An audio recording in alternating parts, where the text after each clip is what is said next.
Olá pessoal, eu sou o André Azenha, mais uma live aqui de sabadão, né, trazendo informação, reflexão.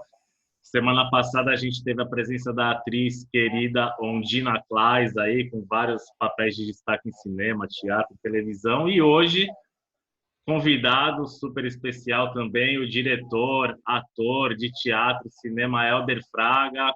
Prazer tê-lo aqui com a gente. Hélder, tudo bem? Tudo bem, obrigado André pelo convite. Vai ser um prazer bater papo com você hoje. Show. Bom, pessoal, para quem não conhece o Hélder, eu vou dar aqui uma resumida num currículo que já é bem extenso. O Hélder coleciona trabalhos importantes aí. Ele tem dois longas-metragens na carreira, né? Tem o SP Crônicas de uma Cidade Real, que percorreu vários festivais mundo afora, e está realizando O Artista e a Força do Pensamento sobre a vida e obra do dançarino Marcos Abranches. São 7 curtas-metragens, com mais de 40 prêmios, mais de 20 indicações. São 4 prêmios no teatro, 2 prêmios como personalidade da arte em 2018. Seus filmes já percorreram 23 países, sendo 2 vezes no Festival de Cannes com o curta Os Bons Parceiros, baseado na obra do meu conterrâneo, o dramaturgo Plínio Marcos, santista, e o Noia, Um Dia no Limite. Ganhou prêmios em Nova York, no The People's Film Festival e no 49º Annual World Fest Houston. Dirigiu o videoclipe As Armas que Matam, do maior grupo de rap do Brasil, RZO, que é sensacional. Ganhou o melhor videoclipe no 9º Fast Clip. Uma carreira gigantesca aqui, são 26 anos, né, Helder? Você também ganhou prêmio no Shakespeare Birthplace Thirst Film Festival, que é organizado pelo Kenneth Branagh, que é um diretor e ator super famoso aí, um festival que é sobre obras baseadas na obra de William Shakespeare também. E, enfim, a gente vai bater um papo aqui sobre a carreira do Hélder. Está com 45 anos, né? Eu já falei que 26 anos de carreira. E também falar sobre o lado positivo e as dificuldades de fazer cinema independente também. Então, Helder, eu queria que você começasse, porque você teve tem uma carreira extensa no teatro, até chegar ao cinema, né? Fala um pouquinho como é que você se enveredou pela arte, que acho que é importante para quem está assistindo a gente saber dos caminhos, das lutas aí percorridas para conseguir viver de arte, né? Num país que nem sempre valoriza a arte. Conta pra gente aí. Bom, em primeiro lugar, boa noite aí, todos que estão assistindo aí. Rapaz, a minha carreira foi muito engraçada, né? Porque acho que eu sou o único artista da família, assim, né? Que entrou por esse caminho artístico. A minha família toda vem da área da construção civil, né? O meu pai, meus tios e a minha família é toda carioca, do Rio de Janeiro, né? Uhum. A gente era a nossa primeira parada, sempre foi o Rio de Janeiro, que eu considero a minha cidade, apesar de estar morando já há muito tempo aqui em São Paulo, mas do Rio de Janeiro a gente começava a rodar por esse Brasil doido aí. E numa dessas andanças pelo Brasil, eu consegui ser transferido de uma obra que eu estava trabalhando no Rio de Janeiro para São Paulo.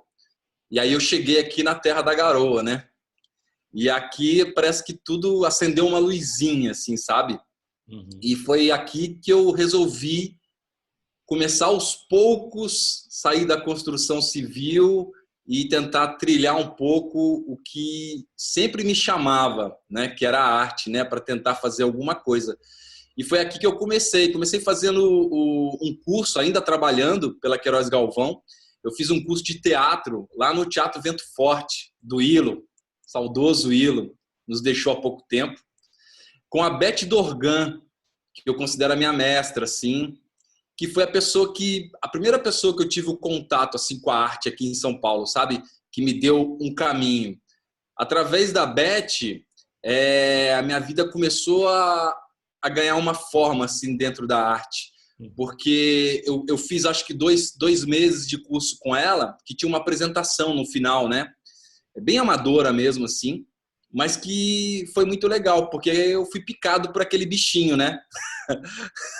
O bichinho da arte, né? Uhum. E através disso, ela chegou para mim um dia e perguntou, que ela sabia que eu trabalhava com construção civil, essa coisa toda. E ela disse, Helder, você pretende seguir ou é só um hobby? Aí eu falei assim, olha, Beth, para ser sincero, eu não sei nem se eu tenho talento para fazer isso. Mas eu queria experimentar. E obrigado por ter me aceitado aqui, sem experiência e tudo. Ela falou assim, não, eu acho que você leva jeito. Eu acho que você poderia tentar estudar mais, se aprofundar. Eu falei assim, olha, eu tô há, acho que eram 6 meses, André, 7 meses que eu estava aqui em São Paulo.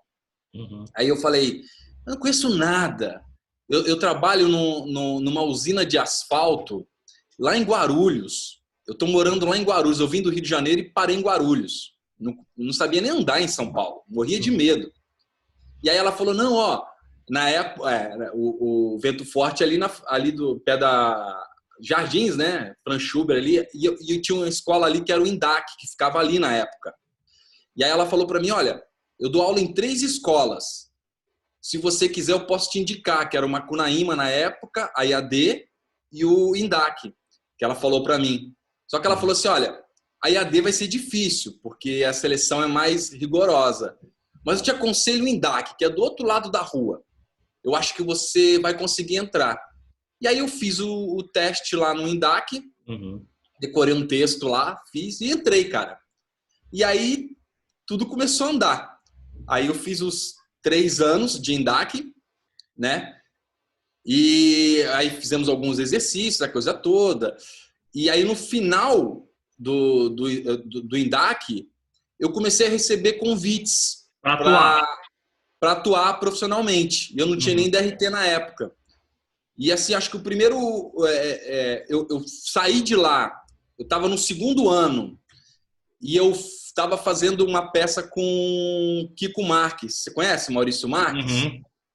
Um cara maravilhoso, incrível. Inclusive, a gente está conversando para fazer projetos novos, que foi um dos meus professores lá no INDAC, na época. Uhum. E ele fez um espetáculo que chamava Crepúsculo, que era sobre o retiro dos artistas. Uhum. Ele fez toda uma pesquisa em cima do retiro dos artistas, essa coisa toda. E aí ele trazia para a gente ia improvisando e ele ia fazendo a dramaturgia. E depois o espetáculo estreou lá no INDAC e fez um baita de um sucesso que ele saiu do INDAC. Foi Uhum. fazer temporada. E aí as pessoas começaram a ver e tudo começou a acontecer. E nesse meio tempo eu conheci o diretor Sérgio Ferrara, que viu o meu trabalho no Crepúsculo e tudo, e me convidou para fazer um espetáculo que já foi tipo super marcante para mim, porque de repente eu tava tudo muito novo na minha vida. Eu tava assim, gente, tô atuando, tô fazendo um espetáculo. De repente, o Sérgio me convidou para fazer Barrela, do Plínio Marcos. De repente, eu tava numa sala que tinha o Plínio do lado, falando com a gente e tal. Eu falei assim, nossa, Plínio Marcos, aí, estudando na época a gente não tinha essa facilidade, né? Que é pegar Uhum. o celular e digitar, já vim toda, tinha que pesquisar, ler o livro, ir na biblioteca, essa coisa toda. E aí, cara, aí eu fiz o Barrela do Plínio, que foi meu primeiro espetáculo profissional. Uhum. E depois dali eu não parei mais, cara. E aí eu fui entrando pro teatro e aí recebendo convites. E aí o teatro me abriu essa porta maravilhosa e eu fui fazendo vários trabalhos. Como é que foi essa transição da atuação para a direção? Como é que isso aconteceu na tua carreira? Aí foi bem interessante, porque quando eu comecei a trabalhar com teatro, eu, como venho da administração, sempre sou muito encanado, né? Como ganha dinheiro, como é que ganha dinheiro nessa profissão? Será que eu vou conseguir sobreviver fazendo isso? Uhum. E aí acho que a melhor a o que eu recebi de melhor nisso tudo foi o conselho dos veteranos, né? Porque eu Uhum. sempre encostava neles e perguntava, né? Eu sempre fui eu era novinho, tinha 20 para 21 anos. E aí um dia eu sentei perto do Petrim, Antônio Petrim, monstro, Jairo Matos, que eles estavam fazendo o espetáculo Barrela. E aí eu falei, como é que é viver de arte, viver como ator? Aí eles falam, ó, não é isso que você está imaginando, não é tão fácil, você tem que ter outros caminhos e tudo. E aí eu falei assim, ok. E tinha um outro ator maravilhoso que já faleceu, que é o Antônio de Andrade, o Tonhão, que ele falou assim, olha, Helder, eu te aconselho, se você quiser seguir nessa carreira, eu te aconselho a você ter um trabalho meio que paralelo assim, a isso. Se você quiser dentro da arte, eu te aconselho a trabalhar com produção. Aí eu fui entender a produção, né? Como que seria produzir teatro. Aí comecei a estudar e aí eu vi que era um caminho de eu continuar atuando dentro da área, produzindo, ganhando dinheiro para conseguir viver dentro da arte, né? Uhum. E foi aí que eu comecei a produzir teatro. Então, assim, eu nesse período que eu estava já fazendo vários espetáculos como ator, eu recebi um convite do Sartini para um político maravilhoso para trabalhar na Oficina Cultural Oswald de Andrade. E ali era tipo a casa dos artistas, né? Porque nesse período que eu fui para lá, André, foi um período muito interessante, porque eu fui trabalhar fazendo produção interna da casa. E tinha um grupo de mais 3 ou 4 produtores lá na casa. E aí já estavam há muito tempo lá. E eu estava chegando, fresquinho. E aquele cara com muita vontade, né? E quando abriam as oficinas, aí eles escolhiam quem eram os produtores que iam tomar conta das pessoas que iam dar as oficinas lá. E aí, quando era Zé Celso, Antunes Filho, Bibi Ferreira, Ismael Ivo, Calão Rechembar, todos esses caras, os grandes. Ah, não, esse é pro Helder, porque o Helder sabe lidar melhor, o Helder é artista. E aí jogavam tudo para mim foi uma escola, cara. Eu trabalhar junto nas oficinas com essas pessoas, Laís Bodans, que eu conheci lá, e fui produtor interno da Laís Bodans, que de lá ela me convidou para fazer um teste pro Chega de Saudade. Eu fiz o teste lá e aí eu entrei e fiz o filme. Então, assim, muitas coisas aconteceram ali e eu fui pegando uma bagagem de produção ali interna, nesse período que eu fiquei lá, que acho que foram de 6 a 7 anos. E aí, depois dali, eu montei uma produtora com o Sérgio Ferrara. Aí eu já tinha feito o Abajur Lilás, do Plínio, com o Sérgio, Mãe Coragem, do Brecht, com o Sérgio. E aí eu montei a produtora. Que aí a gente produziu o primeiro espetáculo, foi um Ibsen, que chamava O Inimigo do Povo. Saudoso Olair Coan, esse era um elencaço. E aí eu falei, opa, ok, eu acho que eu achei um primeiro caminho. Então eu vou nessa. E aí eu comecei a produzir teatro com ele, né? E aí foram, acho que mais de 18 espetáculos produzidos. Aí quando eu senti que eu estava mais confortável assim, no meio desse caminho eu falei, quero mexer um pouquinho com o cinema agora, que é a minha paixão, né? Porque eu sempre fui cinéfilo, doente, assim. Eu era aqueles moleque, adolescente, que ia pro cinema, pedia dinheiro à minha mãe. A minha mãe falava, toma aqui. Aí eu via quantos filmes eu conseguia assistir no mesmo dia e comer um lanchinho. Eu me internava na sala de cinema, assistia 3 filmes, comia o lanchinho, o dinheiro do ônibus para voltar para casa. E Sei aí, bem como é isso. sempre foi assim, entendeu? E aí, quando eu tive essa oportunidade de falar assim, agora eu quero tentar... Aí o que eu fiz? Primeiro, como eu já estava atuando, né? Estava com a força do trabalho do ator aí, querendo atuar muito, comecei a fazer muito teste para curta universitário. Isso por volta de que época, mais ou menos? Que ano? Isso foi 99, 2000, 2001, sabe? E aí eu comecei a fazer muito curta universitário para começar a aprender a linguagem cinematográfica, da atuação. Eu fiz mais de 30 curtas, cara, nesse período. Aí, como um cara curioso que eu sempre fui, eu sempre ficava ali como ator no set, mas de olho em tudo que acontecia, como o diretor dirigia, como o cara mexia na câmera, como a direção de arte trabalhava, e eu fui entendendo esse mecanismo por trás aí do cinema, que era uma coisa que eu gostava muito. Então eu estava de ator ali, mas eu ficava sempre de olho no que acontecia, né? E quando foi em 2009, foi o ano que eu comecei ali para... não, comecei em 99. 2009, eu falei assim, vou escrever um roteiro. Aí peguei e escrevi um roteiro, que eu achei que poderia ser legal para filmar. Aí convidei algumas pessoas para dirigir. E aí falei, poxa, Helder, acho que essa história é muito sua, né? Eu acho que você já está um tempo aí fazendo as coisas, por que você não tenta dirigir? Que foi o último dia. Aí eu falei assim, não custa nada, né? Eu acho que a gente está há tanto tempo aí, tem tantos amigos aí. Vamos lá. Aí eu convidei alguns amigos e aí falei, e aí, tá a fim de entrar numa aventura aí? O filme era bem louco, né? Eu falei assim, no mínimo a gente vai fazer um filme divertido. E a gente vai se divertir. O sangue, tiros, vamos lá.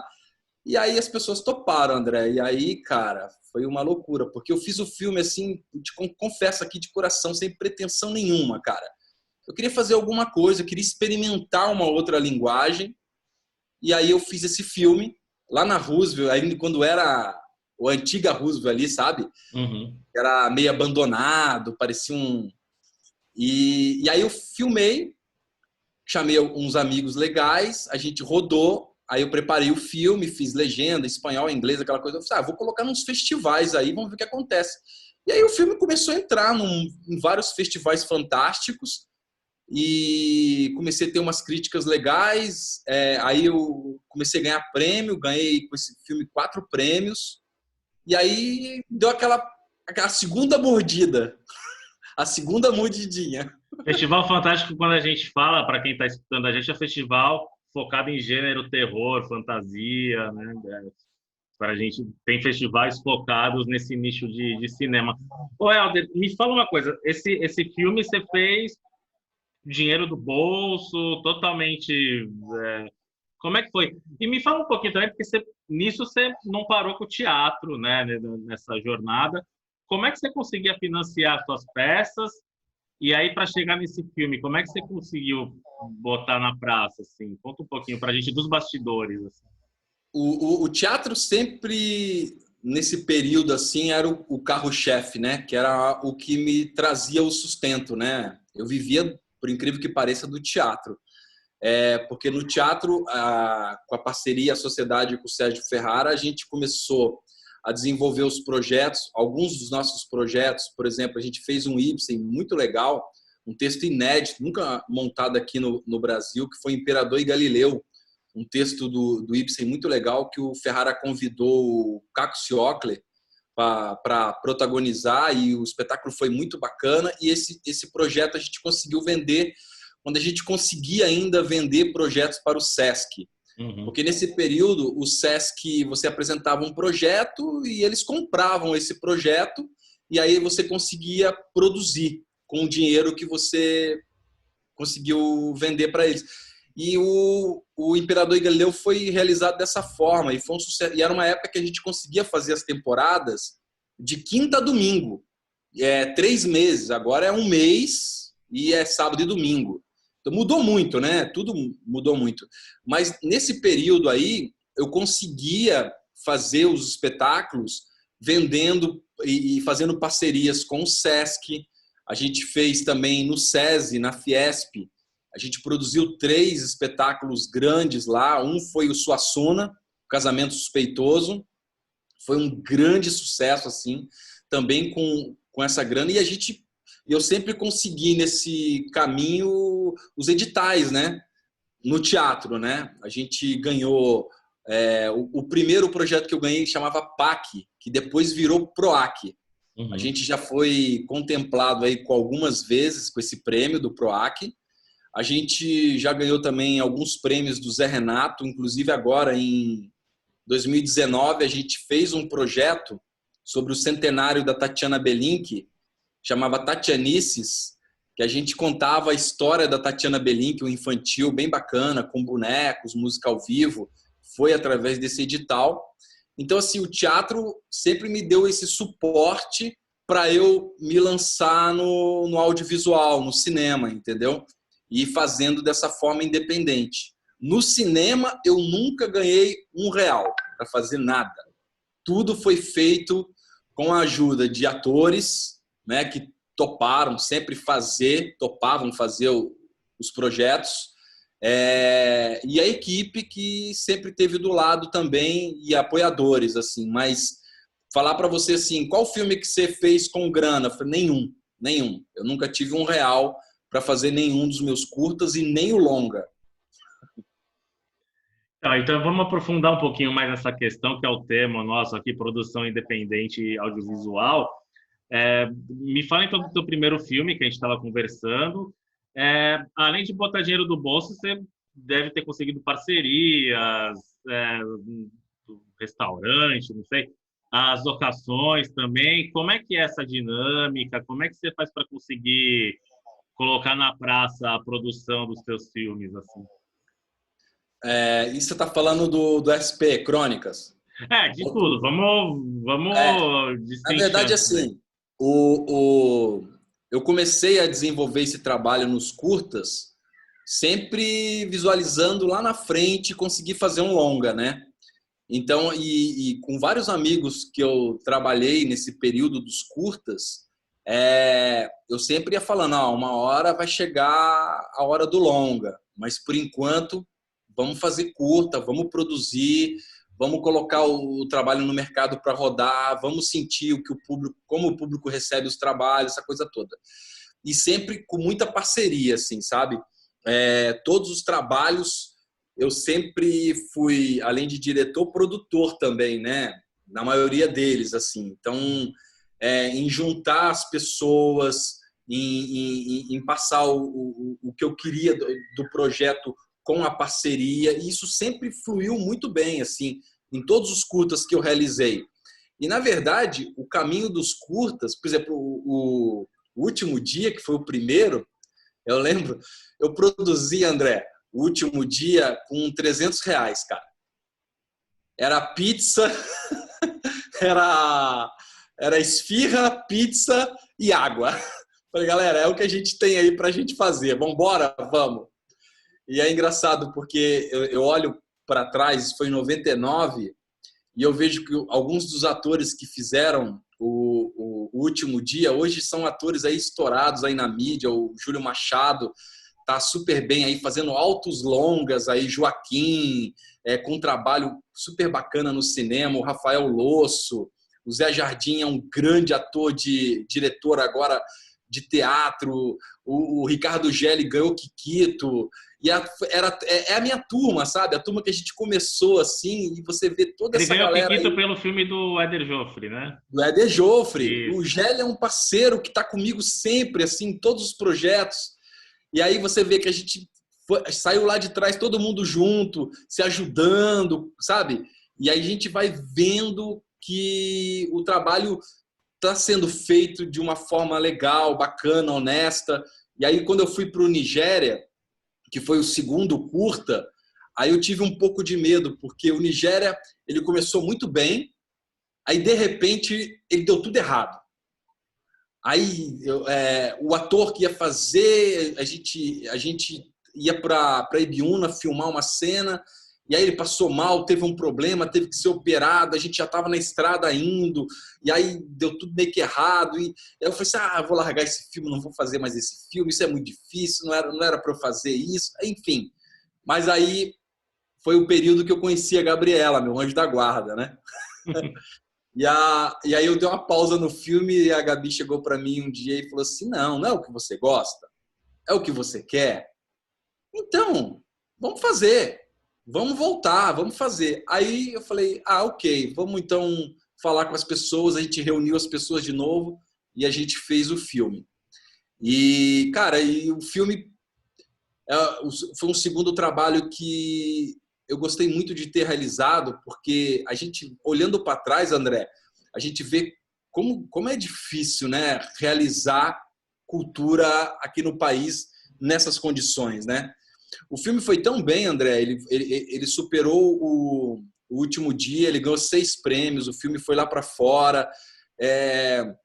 Eu tinha já uma proposta mais ousada para o filme, eu queria um ator nigeriano. Aí eu sou muito amigo da Cecília, da O2, que trabalha há muitos anos com o Fernando Meirelles. Aí eu falei, Cecília, eu vou te pedir uma ajuda, eu estou fazendo um filme aí, um curta, você conhece algum ator nigeriano? Eu conheço. Aí me indicou. eu fiz a reunião com esse cara e foi incrível, porque esse cara, ele já tinha feito filme sobre máfia nigeriana lá na Nigéria, estava no Brasil há pouco tempo, tinha um português bem difícil de entender, mas aí deu certo, aí ele fez um workshop com os atores do filme, aí o filme ganhou corpo, e aí a gente foi, o Carlão fez esse filme, o Carlos Francisco é o cara que fez o Bacurau, então essa turma toda, tá vendo? Tá tudo meio que ligado, assim, e aí o filme foi super bem, e aí me deu de novo um novo ânimo, assim, e aí eu fui construindo, né, os projetos, tudo com pouca grana mesmo, tudo pensadinho, para fazer em poucas diárias, para ser econômico no tempo, para as pessoas também não cansarem e tudo. Então, assim, esses meus curtas, todos eles, assim, eu acho que teve mais tempo, André, de produção, assim, de diárias, foram 3, entendeu? 3 diárias. E era tudo muito corrido. Eu falava, galera, vamos lá, vamos fazer, porque o tempo é curto e a gente precisa se unir, fortalecer para a gente fazer. Todos eles foram assim. E aí eu fui conhecendo pessoas, e aí eu sempre convidando as pessoas. Aí, por exemplo, eu comecei com um diretor de fotografia, que era o Alexandre Ache. A gente fez alguns filmes juntos. Aí chegou um momento que ele falou, Helder, agora eu não estou conseguindo. Aí eu chamei outro, que foi o Dino Poli. Aí o Dino Poli chegou, começou a fazer projetos comigo. E assim a gente foi construindo, conhecendo fotógrafos. E atores eu conhecia vários por ser ator e também por produzir muito teatro, né? Então, assim, sempre conheci muitos atores e tudo. E aí, aos poucos, eu sempre ia convidando e as pessoas, vamos fazer esse curta aí, vamos fazer esse curta. E sempre foi dando muito certo. A cada novo projeto que eu ia fazendo, os filmes iam andando bem, eu tinha um retorno muito bacana lá fora com os curtas, e aí foi onde os filmes foram andando bem lá fora e começaram a andar bem aqui no Brasil, e a cada novo projeto era um novo impulso que eu tinha na carreira, né? Isso falando passo a passo, assim, de cada um deles, até quando eu cheguei no... Eu já tinha feito 2 peças do Plínio, né? Seu conterrâneo aí. E aí eu falei, poxa, tô a fim de fazer algum filme baseado na obra do Plínio, mas as peças já estão muito batidas, né? E aí eu conversei com o filho dele, o Kiko, e o Kiko falou, vou te mandar uns livros aí de contos. Aí ele mandou e eu tinha um conto que eu li de um dos livros deles, acho que Nas Quebradas do Mundaréu. Nas Quebradas do Mundaréu. Né? E aí eu tinha um conto que era Os Bons Parceiros. Falei, olha, que legal. Daí eu sabia que o Quirino era de Santos, né? E eu tinha feito com o Quirino 9mm lá na Fox. E eu falei, pô, tô com uma ideia aí, tá afim? Ele falou, vamos fazer. Aí a gente fez esse filme, que eu queria brincar um pouco com animação, com 3D, né? E aí a gente fez esse filme e o filme entrou no Festival de Cannes. E aí foi a primeira vez que eu falei, poxa, eu quero ir, quero conhecer, né? Quando que eu vou ter outra oportunidade de poder ir para lá, né? E aí eu fui para Cannes lá, chamei a Ive, para você ter uma ideia, a Ive tinha 11 meses. A gente, vamos embora. A gente foi lá para Cannes e foi uma nova janela que se abriu para mim, porque aí eu vi que era tudo muito novo e eu vi que era um mercado, né, cara? O audiovisual é um grande mercado, claro, a gente sabe disso, mas quando você tá num desses festivais grandes, você consegue ver que, poxa, também é business, né? É grana também. E aí, quando eu voltei de Cannes, já voltei diferente, cara. Eu falei assim, agora eu tô entendendo melhor como que isso funciona. E aí eu comecei a estudar e me aprofundar para chegar no... Na verdade, eu tinha desenvolvido um outro projeto. Vamos fazer agora um longa da forma correta. Aí eu tinha um roteiro, que era um roteiro sobre o mundo do MMA, e aí eu queria falar sobre os bastidores do mundo do MMA. E bati na porta de alguns executivos, consegui, aí a gente montou um projeto, colocou lá na Ancine, aprovou e tal, e aí a gente tinha 1,5 milhão para captar. Eu falei, ufa, agora eu vou conseguir fazer um trabalho com grana, vai ser mais fácil e tudo. E aí, André, era só porta na cara. Aonde eu ia, os caras batiam a porta. Não, não, você só fez curta. Então, eu falei, mas se vocês não deixarem eu fazer um longa, não vou conseguir nunca fazer. Uhum. E assim, várias produtoras grandes e tal, e nada. Aí venceu o prazo, eu prorroguei o prazo mais um ano, não deu, não consegui captar, e aí voltei a estaca zero. Aí eu falei, bom, ou eu tento fazer um longa do jeito que eu acho que tem que ser feito, ou eu não vou fazer. E aí eu falei assim, olha, peguei umas economias que eu tinha aqui, não façam isso, por favor, não façam isso, é coisa de louco. E aí eu falei com a Gabriela e falei assim, e aí, temos umas economias aí, tá a fim de a gente queimar aí, vamos fazer um longa? E aí ela falou assim, você é louco? Eu falei, é o jeito que tem. Não me deram dinheiro para poder fazer o outro. Aí ela falou assim, vamos fazer. E aí eu tinha, na verdade foi assim, André, foi muito louco. Assim, eu montei a equipe, aí a Bárbara Mascarenhas chegou junto para poder me ajudar na parte de produção. Foi super importante. Aí, numa outra etapa do filme, chegou a Claudete Pontes, que já era uma executiva também, que tinha já uma experiência. E aí a gente conseguiu unir as forças aí, pedindo uma parceria com alimentação em alguns lugares, e a gente foi se ajeitando. Cara, eu produzi o SP com 30 mil. Na verdade, eu fiz o filme com 30 mil reais. Só para quem está assistindo a gente, o SP Crônicas de uma Cidade Real, né? Um filme que traz cinco histórias que se passam no âmago da capital de São Paulo, né? E vai histórias diferentes. É um filme bem interessante e você conseguiu reunir um elenco com muita gente, cara. Muita gente boa. Eu queria saber como é que você conseguiu, porque são mais de 20 atores aí, é mó galera aí. Gente experiente, gente premiada. Como é que foi isso?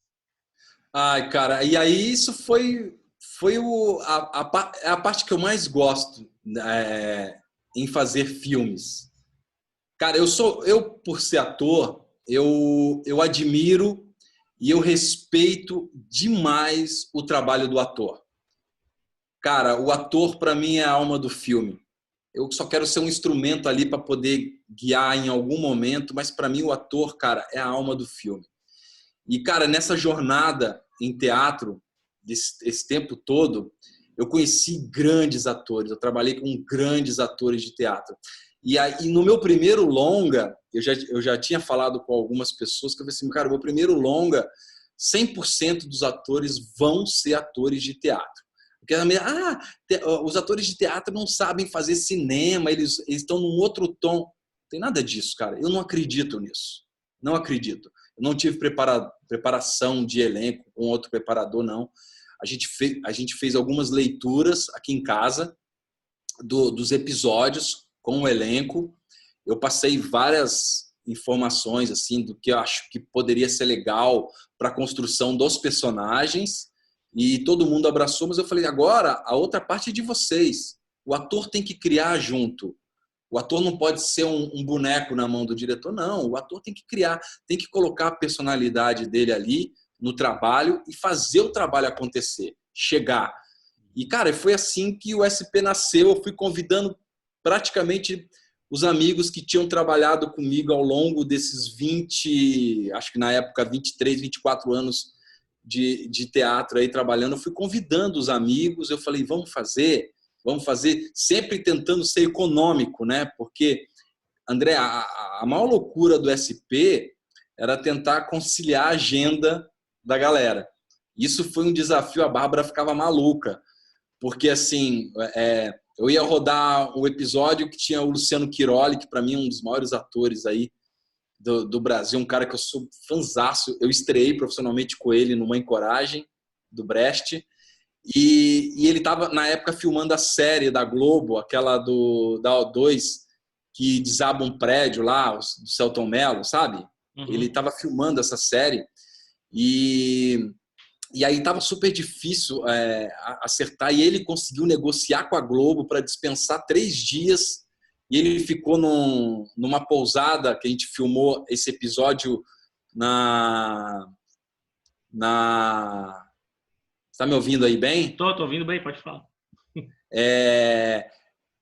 Acho que foi numa serrinha que tinha aqui, e aí ele conseguiu a dispensa e veio. Aí o que eu senti no SP era uma energia muito boa do elenco, que eu acho que foi o principal, porque o elenco, quando tem a disposição, está disponível, a equipe também abraça e vai junto, entendeu?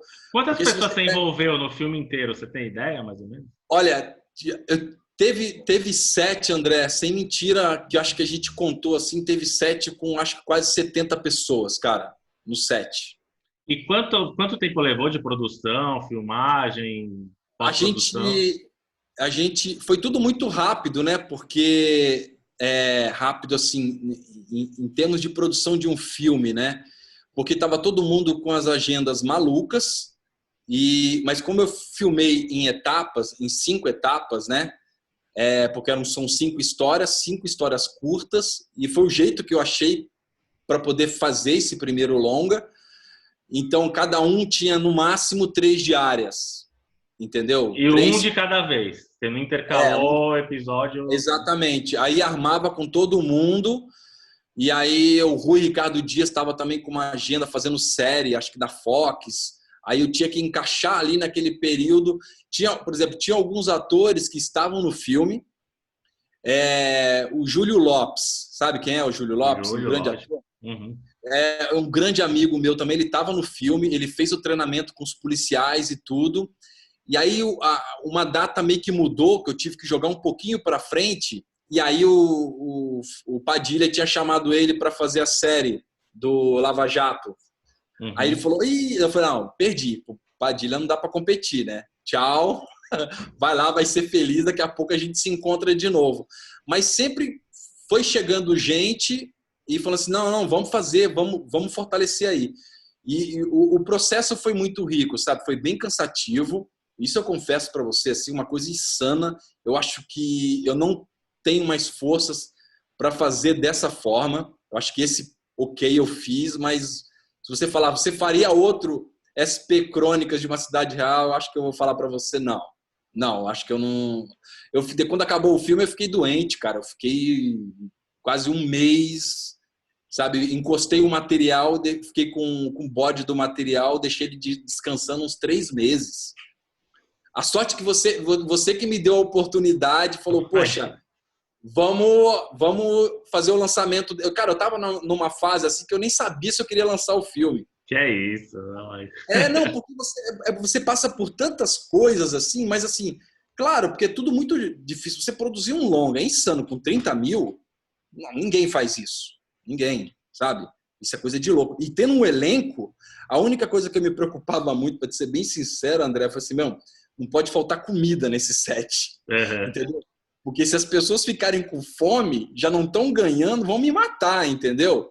Então, assim, isso teve no set todo, e a gente sempre se preocupava muito, tanto com a equipe como o elenco, em ter o transporte, né, para poder pegar, levar, né, ter uma alimentação, porque acho que era o mínimo que a gente podia oferecer, né, para esse projeto.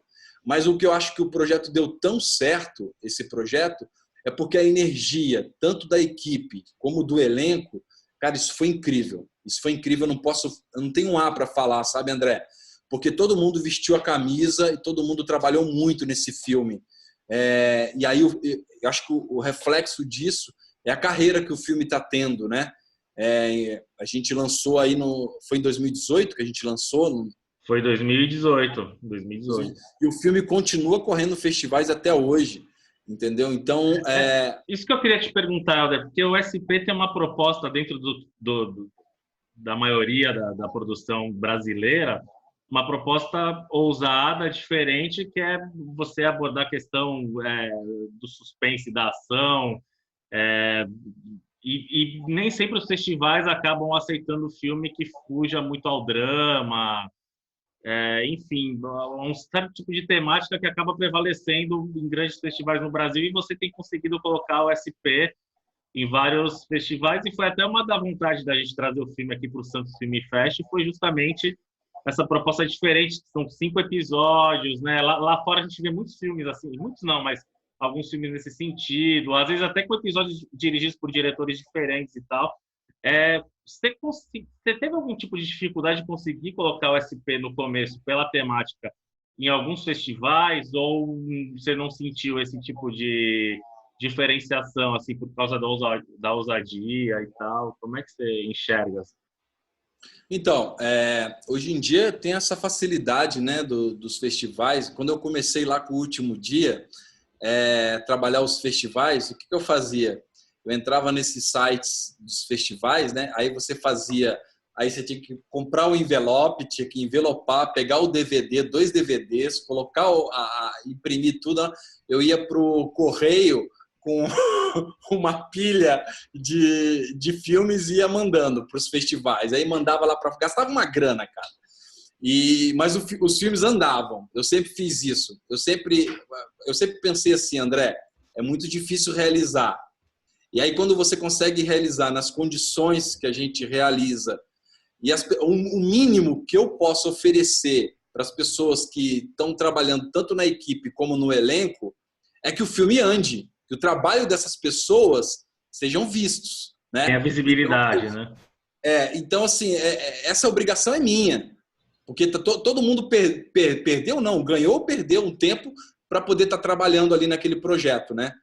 E aí, quando chegou agora, nesses últimos anos, essas plataformas digitais facilitou a vida muito, assim, muito mesmo, né? E aí eu comecei a enviar dessas plataformas digitais, Fast Home e Freeway, essas aí que são bem legais. E no começo, assim, eu tive alguns tocos, assim, sabe? Os festivais não aceitando muito.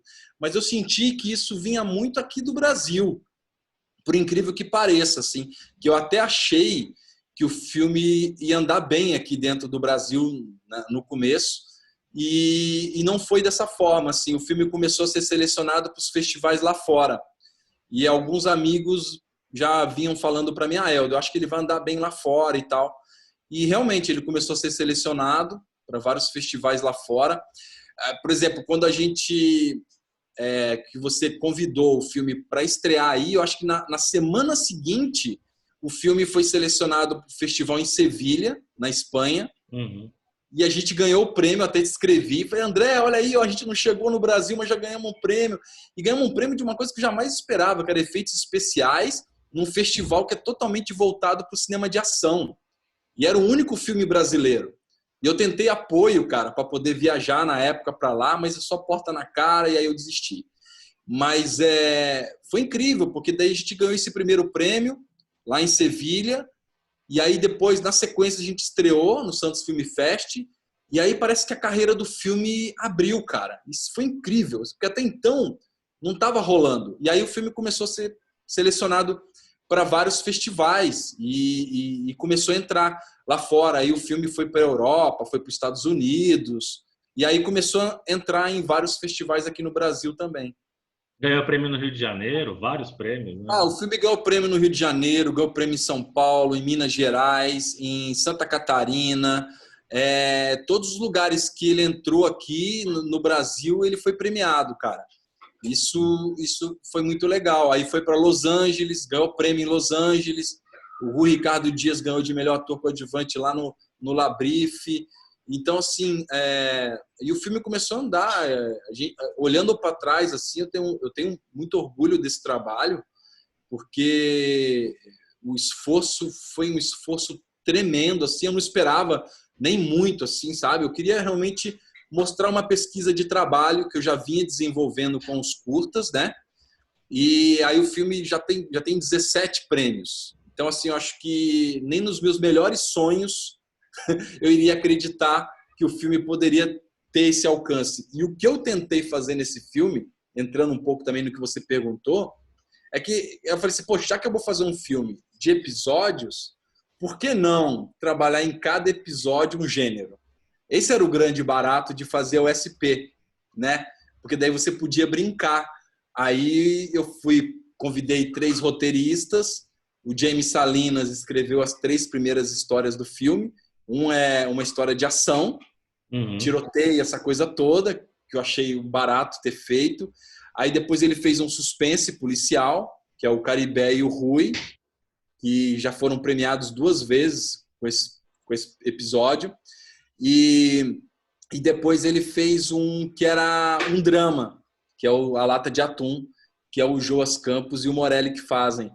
E aí depois veio um outro diretor, que eu tinha um conto, que eu gostava muito de um conto, que é da Anita Deac, que é uma escritora bem legal também. E aí eu conversei com ela, falei assim, poxa, vamos adaptar, porque algumas histórias são baseadas em histórias reais, mas eu queria também ter uma coisa meio pro lado do terror, sabe? O psicológico e tal. E aí ela topou e eu convidei um roteirista, que foi o Sérgio Minerira, e aí ele topou fazer esse roteiro, que aí é um suspense meio para um terrorzinho, sabe? Que aí eu falei, poxa, aí eu tenho que chamar o Luciano Quiroli, topou fazer. Aí o Ricardo Gelli, a Camila dos Anjos, e aí foi bem legal. E aí o último eu queria fazer, eu não queria acabar o filme pesado, porque a gente estava falando são temas pesados, né? Essa coisa, e tem muito a ver com o que a gente está vivendo hoje, né, André? Porque o filme fala a gente tá todo mundo isolado dentro de casa, preso, e o SP tem muito disso, né? Porque todos os personagens estão em estado de cárcere, estão presos em algum lugar, né? E aí eu queria terminar a história mais leve. Aí o Leonardo Granado escreveu o Folha em Branco, que era uma comédia com humor mais ácido, assim, sabe? Uma coisa mais... Eu quis brincar um pouquinho, com uma linguagem mais Guy Ritchie, assim, sabe? E o que foi legal de fazer esse filme foi que eu consegui brincar, passear pelos gêneros, assim, sabe? E mostrar um outro tipo aí de cinema nacional. Isso eu acho que eu sinto um pouco de falta. Agora, no momento, não, porque já vem rolando um desmonte da cultura aí no governo federal, no cine e tal. Mas eu senti um pouquinho de falta disso, das leis de incentivo e dos festivais abrirem mais espaço para filmes de gêneros diferentes, que não ficassem restritos só ao festival de gênero, para até conseguir criar uma indústria, né? Você ter mais filmes de ação brasileiro, mais filmes de animação, mais filmes de terror, que tem, mas que nem sempre encontra uma visibilidade maior, um espaço maior. É que agora está tudo parado, né, infelizmente, mas até uma das bandeiras que a gente levanta aqui no festival é abrir esse espaço, né, para não ficar só sempre na mesma tecla, que eu acho que acaba não sendo benéfico para a pluralidade de um cinema que é tão rico, que é o cinema brasileiro, né, capaz de tratar tantas temáticas diferentes. E aí, Helder, o SP tem feito uma carreira linda, e aí você, de um filme de ficção que tem terror, tem suspense, tem ação, você vai para um documentário sobre um artista. Como é que é essa volta que você dá? E em que pé que tá? Porque já está indo meio que para o terço final da entrevista, e eu ainda quero falar da pandemia e do filme que vocês fizeram na quarentena. Então, fala um pouquinho do filme sobre o Marcos Abranches, né? O que é o filme, em que pé que tá, e depois a gente entra para falar do filme que vocês fizeram na quarentena, tá bom? Então, a história do Marcos foi uma história que eu sempre quis contar. Na verdade, o Marcos Abranches, ele é filho de uma produtora que eu trabalhei na Oficina Cultural Oswald de Andrade, que é a Eliette Abranches, né? Teixeira, né? E a Eliette, quando eu fui trabalhar na Oswald, foi uma pessoa que me deu um incentivo muito grande para eu continuar trabalhando lá e também não largando a minha carreira de ator na época. E aí foi ali que eu comecei a conviver com o Marcos, né? Porque o Marcos sempre ia muito lá e o Marcos estava começando um trabalho de dança com o Sandro Borelli, né? E aí eu comecei a acompanhar o trabalho dele. E quando ele foi estrear profissionalmente, a Eliette me convidou, ela falou assim, Helder, vamos assistir o espetáculo, o Marcos vai estrear. Aí eu falei, vamos. Aí a gente foi, ele estreou no SESI da Paulista, um espetáculo que chamava Metamorfose, do Kafka, com o Sandro Borelli. E ali, cara, eu arrepiou, sabe? Eu falei assim, olha, eu falei para a Eliette na época, né? Isso já tem 20 anos. Eu falei para a Eliette, falei assim, olha, agora eu acho que ele achou o caminho dele, né? eu acho que a dança vai fazer muito bem para ele. E a gente foi convivendo ao longo desses anos todos, esses 7 anos que eu fiquei lá, e mesmo depois que eu saí de lá, eu não perdi o contato, porque eu estava sempre lá, a gente estava sempre se encontrando e tudo. E aí, quando foi, acho que há uns 2 anos atrás, eu encontrei com ele, ele já estava com uma carreira, porque eu sigo ele nas redes sociais, e eu vi que a carreira dele ganhou um novo formato, porque ele já tinha ido várias vezes para a Alemanha para dançar, dançou nos principais teatros da Alemanha, Ópera de Berlim, fez turnês pela Europa, Madrid, enfim, aí e tem um reconhecimento lá fora muito grande, e aqui no Brasil começando a também ganhar força o trabalho dele. E aí, quando eu encontrei com ele, eu falei, cara, a gente precisa fazer um filme da tua história. Isso foi um pouco antes até do SP. Aí ele falou assim, poxa, Helder, vamos, eu tô aí. E aí depois eu entrei no SP, eu fiquei absorvido aí pelo SP esse período todo. E aí, quando foi, acho que 1 ano depois, eu encontrei com ele de novo na Oswald, porque eu moro aqui perto, eu sempre estou por lá. E eu falei, e aí? Eu vi que você viajou e tal. Eu falei, tô viajando, tô recebendo uns convites aí e tal. Fui ver um espetáculo dele, aí eu retomei o assunto. Falei, vamos fazer um filme sobre a sua vida? E aí ele falou assim, Helder, você é um cara que eu tenho muita confiança, porque você é da família e tudo. Eu falei assim, então vamos começar a desenvolver isso. Aí eu comecei a trabalhar com ele, entender o que é a história dele, o momento dele, o que ele queria com o filme também, né? E aí, cara, as nossas ideias estavam muito alinhadas, tanto a minha como a dele. E aí eu comecei a escrever o roteiro e aí comecei a ver os artistas que poderiam falar do trabalho dele. Assim, é um trabalho que realmente, assim, esse filme é um filme que é um filme sobre dança, sobre um artista que precisa ser notado como um artista, sabe? Não como aquele cara que tem, é o Marcos, que tem paralisia. Não, ele é um artista completo. É um cara que fez um trabalho incrível, vem fazendo um trabalho. Ano passado, acho que ele foi 2 vezes para a Alemanha, já está com um convite para voltar, as pessoas amam ele na Alemanha. E aí a ideia do filme é poder dar voz para o artista. E eu falei assim, Marcos, o que eu quero com esse filme é poder te dar voz mesmo, para poder mostrar o teu trabalho e que as pessoas conheçam a tua essência de artista. E aí a gente montou, cara, e o filme foi uma delícia. A gente agora está num momento bacana do filme, porque eu já estou trabalhando com as animações. O filme vai ter algumas histórias do Marcos que vão ser contadas em animação. Então, nesse momento agora, eu já tenho o corte final do filme. Já fizemos o tratamento de cor, tá fechado.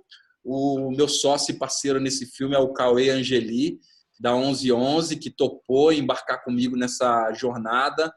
Então, a gente está fazendo juntos. Ele é o fotógrafo, né, e produtor, e eu estou dirigindo e produzindo com ele. E o filme agora está nessa parte. E o Manto, que é o Santista, o Manto, que fez a trilha do SP Crônicas, aí, com a Orquestra Sinfônica de Santos, aí, ele encarou essa comigo de novo. Então, ele está fazendo agora a trilha original do filme. E a gente está nesse momento agora das animações e da trilha. E acho que a previsão de ter, acho que a trilha pronta e as animações prontas é o final de julho. E aí eu acho que eu entro para finalizar, para fechar o filme, entendeu? Então, acredito aí, sei lá, mais tardar aí, eu acho que até setembro, por aí, eu já tenho o filme pronto para tentar já pensar nos festivais do ano que vem. Show. E como é que tem sido nesse momento de distanciamento social, para quem faz cinema, teatro? Como é que está sendo para vocês? E vocês fizeram um filme, né? Teve um festival, Quarentena Film Festival. Vocês fizeram um filme aí em família, você, sua esposa, sua filha. Como é que foi essa rotina, essa dinâmica aí? E como é que isso está afetando o trabalho da galera, cara? Como é que você tem conversado com colegas de profissão? Como é que está sendo isso? Cara, os nossos papos agora têm sido todos online, né? Acho que eu fico imaginando se fosse uma pandemia sem celular, sem essa era digital, como que seria isso? Ia ser um inferno, né? mas ainda bem que a gente tem a tecnologia, né, que consegue aproximar um pouco mais a gente nesse momento tão complicado. Na verdade, quando começou que a gente se isolou mesmo, eu falei, vamos passar agora por momentos meio complicados, então vamos se ajudar, porque é isso aqui em casa, né? E vamos tentar passar por isso da melhor forma possível.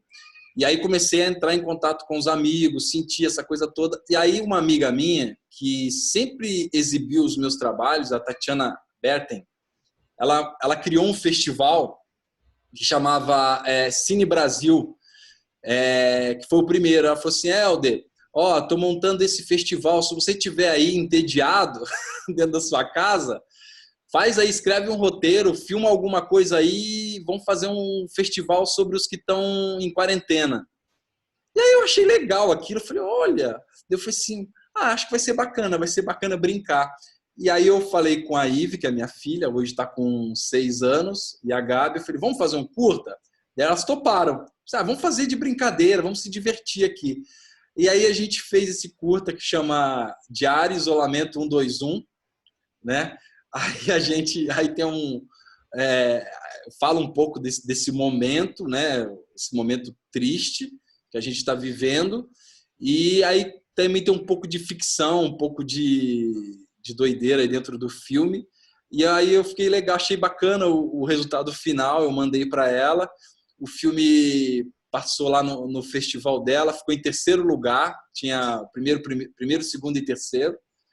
E o filme que ganhou foi de um parceiro meu, o Tomires Ribeiro, que é um filme bem legal. Antes que eu me esqueça, lindo filme. Se vocês puderem aí, digitem aí antes que eu me esqueça, que tá bem legal. E o Diário de Isolamento 121 também. E aí começaram a surgir. Dá para ver aonde o filme? Hã? Dá para ver aonde o filme, o Diário de Isolamento? Olha, se você tá em 2 plataformas, né? Tá nessa do que é o Cine Brasil. Acho que tem uma página no Facebook, Cine Brasil, e no Quarentena Film Festival. Também o filme também está lá, que está no YouTube. Então vocês conseguem assistir lá. A gente coloca nos comentários aqui o link para o pessoal acessar. Tá bom. Tá disponível. E foi uma grande diversão, foi uma brincadeira. A Ivy adorou fazer. E a gente, nesses dias aqui trancados, a gente conseguiu viajar e criar uma coisa. André, eu filmei tudo com celular. Uhum. Filmamos com celular, e aí eu falei, como é que a gente vai fazer o som direto? Porque o som direto do celular é horrível, né? Não dá para captar nada, né? Fica aquela coisa, parece que tá comendo, sei lá. E aí eu peguei o celular da Gabi e pegava o gravador e fazia o som direto com o gravador, e o outro filmava. E aí depois aí eu montei o filme, e o filme tá rodando, tô mandando para uns festivais aí, e tô recebendo um retorno positivo, assim, foi uma grande brincadeira para passar o tempo, mas tá andando, tá rolando aí. Uhum. Eu tô agora finalizando um outro, que é um documentário sobre a Covid, mas pelo meu ponto de vista, como eu tô vendo isso. Então, tô mexendo nele aí também, porque não dá para ficar parado, senão você enlouquece, cara. Uhum, com certeza. Helder, eu queria agradecer, antes da gente encerrar, eu estou dando uma de Marília Gabriela aqui, fazendo um ping-pong com os convidados, então eu vou falar algumas palavras, eu quero que você me responda de forma sucinta, tá? Então, vamos lá. Um espetáculo teatral que te marcou. Um espetáculo teatral que me marcou.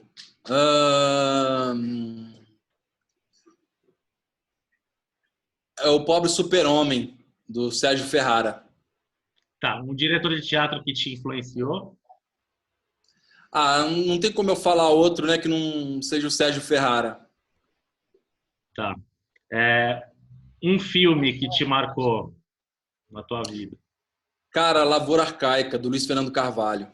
Legal. Um cineasta que te influenciou? Martin Scorsese. Sabia. A obra que mais te deu prazer em realizar na tua carreira, assim, seja filme ou peça teatral? Cara, o SP Crônicas de uma Cidade Real. Foi um grande desafio. Show. Aí agora eu vou te colocar na parede. Cinema ou teatro? Rapaz, aí você me colocou mesmo. Olha, eu vou meio que sair pela tangente, mas eu diria que 50% teatro bate meu coração e 50% cinema. Ah, ficou em cima do muro. É, o que que é a arte? Cara, a arte, para mim, é a maior forma de você tentar se comunicar com o seu público. E é isso que eu tento buscar na minha arte, sabe? Eu não quero que todas as pessoas amem o que eu faço, mas é que olhem com respeito, porque tudo que a gente faz através da arte é tudo muito suado e sofrido, e tudo é muito pensado. Então, acho que é isso. Tá, Helder Fraga por Helder Fraga. Um cara maluco, sonhador. Quer deixar algum recado para a galera que está assistindo a gente aqui? Para os Ah, eu quero, artistas? não, eu quero que as pessoas continuem aí acompanhando as lives que você vem proporcionando para a gente. Ótimos papos aí com pessoas tão legais. Você é uma pessoa que eu admiro muito, você sabe disso. Eu quero a minha carteirinha de sócio do Santos Film Fest, Já porque tem, já.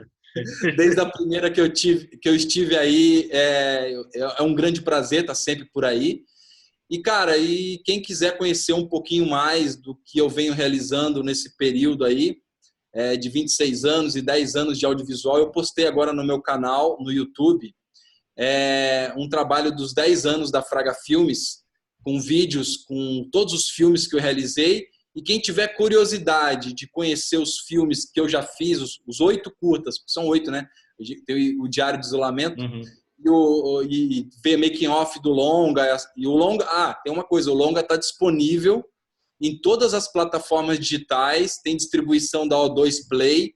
Então, as pessoas podem entrar na página do filme que tem lá as plataformas Uhum. digitais do filme. Então, todos esses trabalhos estão no meu canal no YouTube, que é Helder Fraga. Acessa o meu canal lá que tá tudo lá. Show de bola. Queria agradecer, Helder. Obrigado aí por ter topado essa sabatina aí toda. Parabéns pela tua carreira, pelo teu trabalho, pelo teu talento de dedicação, oferecer tudo que você oferece para a gente. Para quem está acompanhando a gente, queria só reforçar para curtirem as nossas redes sociais, né, os canais História do Cinema, no Facebook e no YouTube. Semana que vem são 2 lives, uma na quinta-feira com o pessoal da Selo Criativo, que a gente vai falar de bastidores da divulgação do cinema, do marketing cinematográfico e das opções de cinema nesse momento de quarentena. E no sábado, com um crítico de cinema, escritor Renzo Mora, que é especialista em Frank Sinatra. A gente vai bater um papo bem legal com ele. Obrigado, Helder, mais uma vez. Um grande abraço aí. Tamo junto. Obrigado, gente. Obrigado. Valeu. Obrigado Valeu. pelo convite. Tchau, Obrigado. tchau. Tchau, tchau. Tchau, tchau. Aqui? Não. Eu vou finalizar e vou editar o finalzinho aqui.